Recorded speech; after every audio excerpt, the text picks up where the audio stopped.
Saudara, hantavirus bukan virus baru. Lalu seperti apa gejalanya?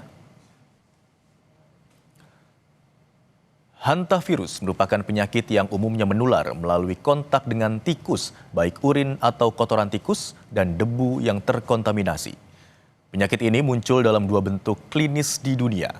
HFRS yang merusak ginjal tersebar di Eropa dan Asia, termasuk Indonesia. HPS menyerang sistem pernapasan dan tersebar di Amerika. Kami paparkan kepada Anda gejala hantavirus. Pada gejala awal infeksi hantavirus sering menyerupai influenza, seperti demam, nyeri otot, sakit kepala, mual, hingga gangguan pencernaan.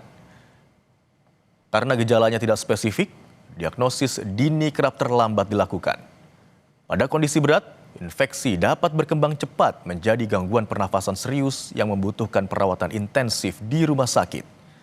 Masa inkubasi, waktu dari paparan hingga munculnya gejala biasanya berkisar 1 hingga 2 minggu setelah terpapar virus HFRS. Dan inkubasi hingga 8 minggu setelah terpapar virus HPS. Cara penularan hantavirus bisa terjadi saat manusia menghirup partikel halus dari urin, feses, atau air liur tikus yang terinfeksi. Risiko meningkat di ruangan tertutup, lembab, berventilasi buruk, dan terkontaminasi kotoran tikus.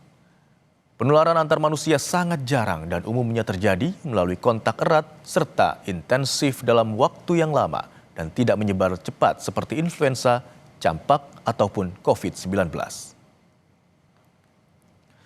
Pencegahan hantavirus bisa dilakukan dengan penerapan perilaku hidup bersih dan sehat, seperti rajin cuci tangan dengan air mengalir dan sabun, dan menerapkan etika batuk dan bersin.